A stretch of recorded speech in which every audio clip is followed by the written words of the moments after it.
Alright, now we've got our new Baltimore, Ohio coal car there. It's empty, but just imagine there's a load in that. Alright, now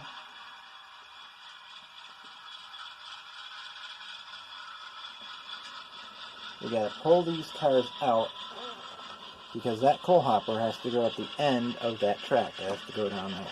Now the freight depot does not receive coal, but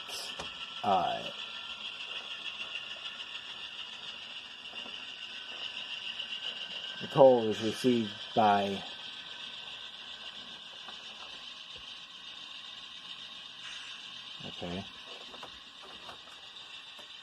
oh, that's the coupler on that Union Pacific. That's the pin on that Union Pacific.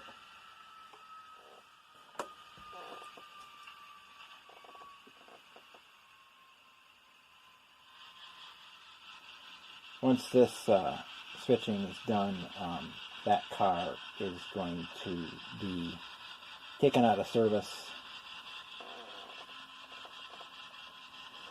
This is the box for it.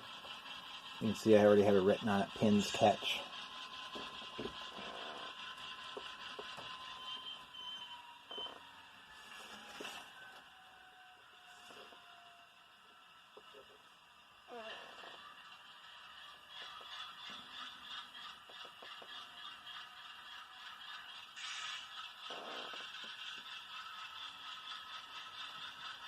Yeah, just dropped down and caught again.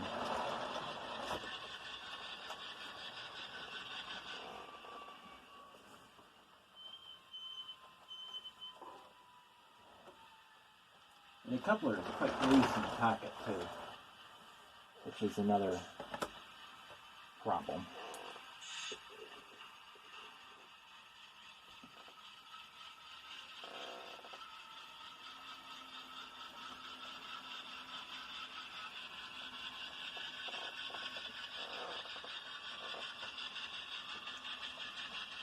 Now once we get that done, we have one more task. You gotta pull that Chesapeake and Ohio gondola because the Wabash is going in its place. That UP isn't catching right now. There it goes.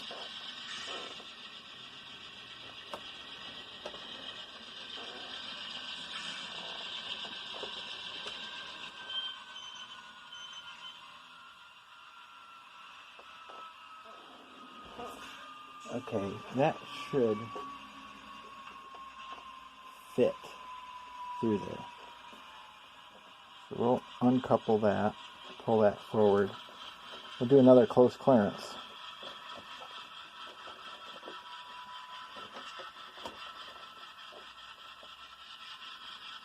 Good job, because that should fit through there. I don't know if it will, but it should. And that B&M boxcar needs to go there anyway.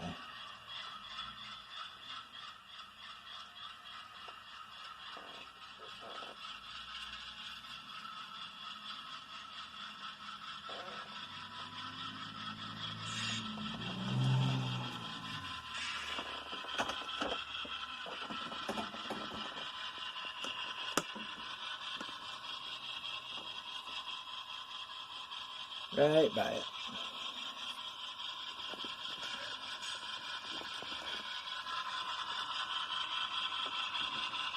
More clearance than the other time.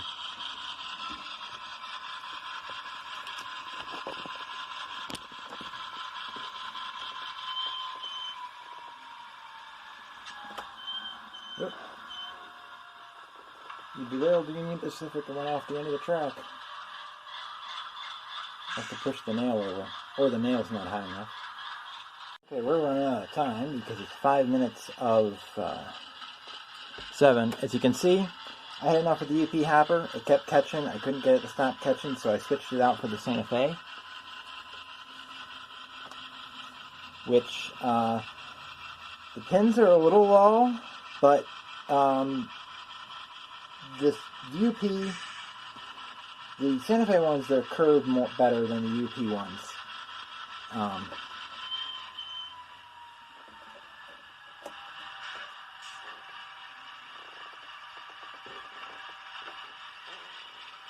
So we're going to put that Seaboard car over next to the DLW.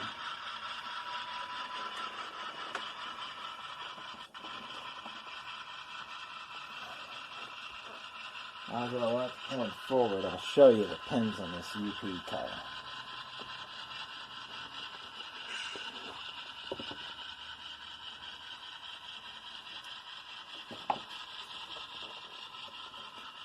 That one, see how low that is? That one's not that bad. It's this one that's the real problem. Now that's partly because that pocket is loose, and it was loose in the Santa Fe, and I pushed it back up. So it might work better with the thing. Okay. Hello. There you go. Now let's try this one.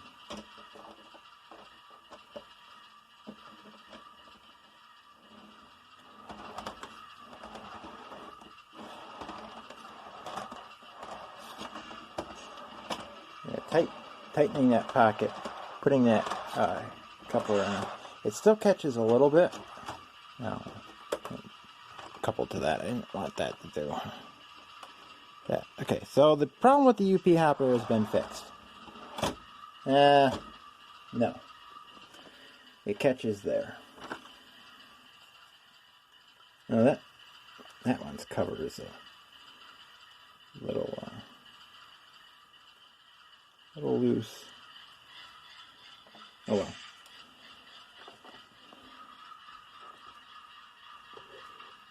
So we got a few problems with cars, but not too many. Just that one. And the Boston & Maine needs a new coupler or a new coupler spring. Probably easier to replace the coupler because those springs are tiny.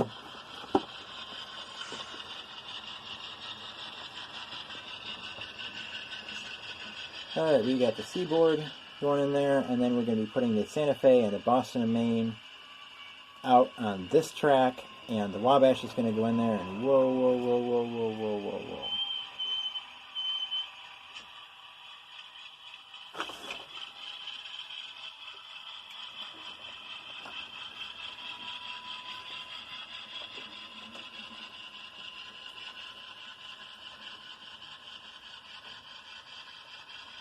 Probably in a day or two, I'll do that extension. That I can do from my room, basically.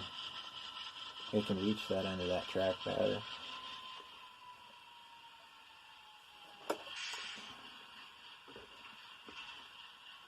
But we do not want to go up to speed step 10. We'll do speed step 5. You can see that I'm using the lights. I'm not using the horn or the bell. I am below the horn. You want it. Whether you want it or not, you're getting it.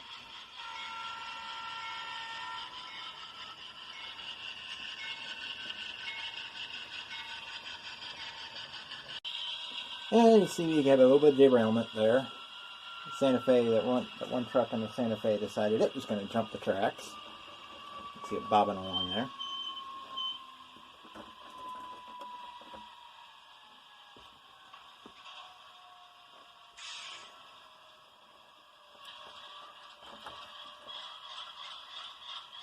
Or disconnecting the Wabash. Usually I lift up the car that's spotted, but that's for some reason I decided to lift up the Wabash. Wait for 4024 to pull forward. There we go. And it's taken off because I put up the speed step. Yeah, B&O decided it was going to derail. Yeah, a little bit. That's why. Yep. That Santa Fe is decided that it's going to have the same problems as the UP did. What a pain in the... Okay, now it's really stuck. Okay, what's going on here? Yeah, this... See how that came loose again? That keeps doing that. I have a feeling the little plastic tabs over here aren't holding anymore. And it's an old car. So we're just going to take off that, because I think I have one more of those, but most of the other covered hoppers I have are plastic pellet covered hoppers. So we're just going to forget that.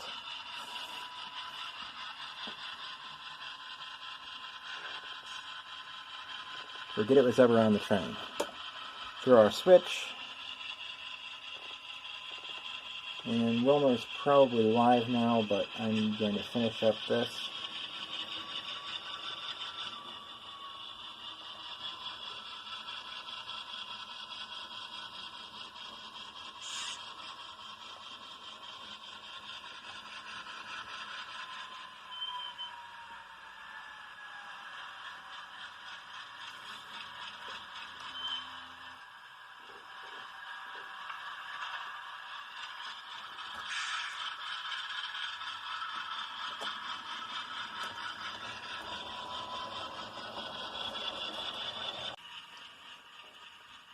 That was a fail.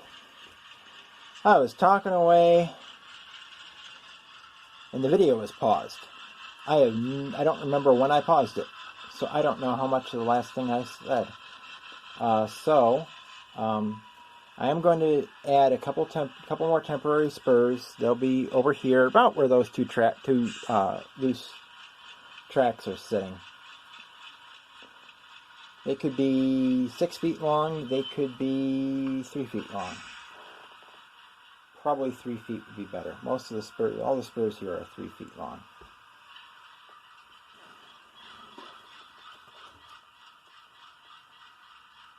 Uncouple the center of the crown rail by lifting it up.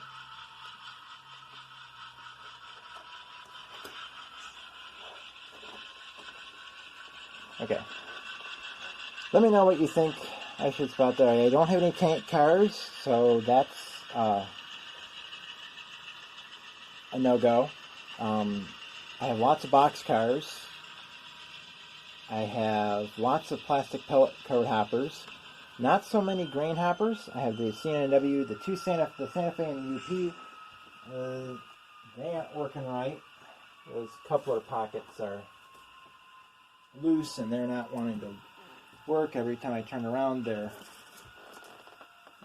coupler is dropping down because the pocket comes loose. The bottom plate in the pocket comes loose.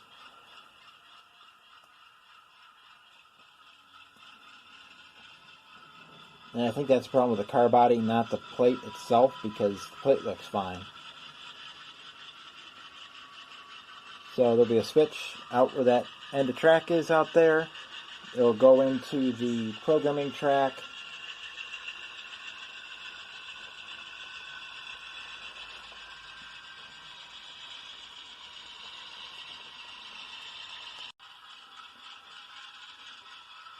Okay, so we're having all the problems with the Dash 8 coupling to the WAG boxcar.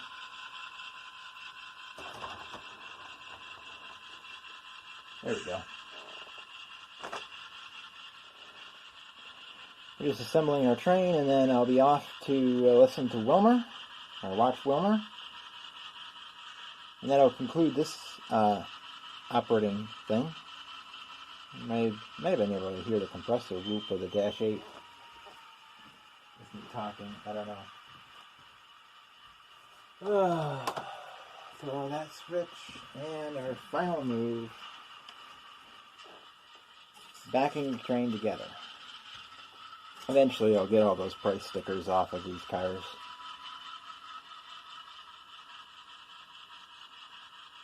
Not really that much of an issue right now.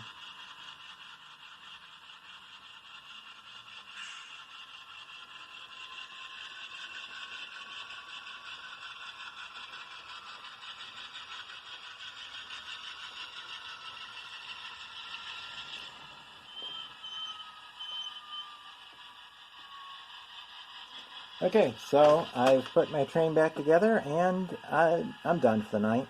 I'll probably take a couple pictures, post them on Roy Smith's group, and see you next time.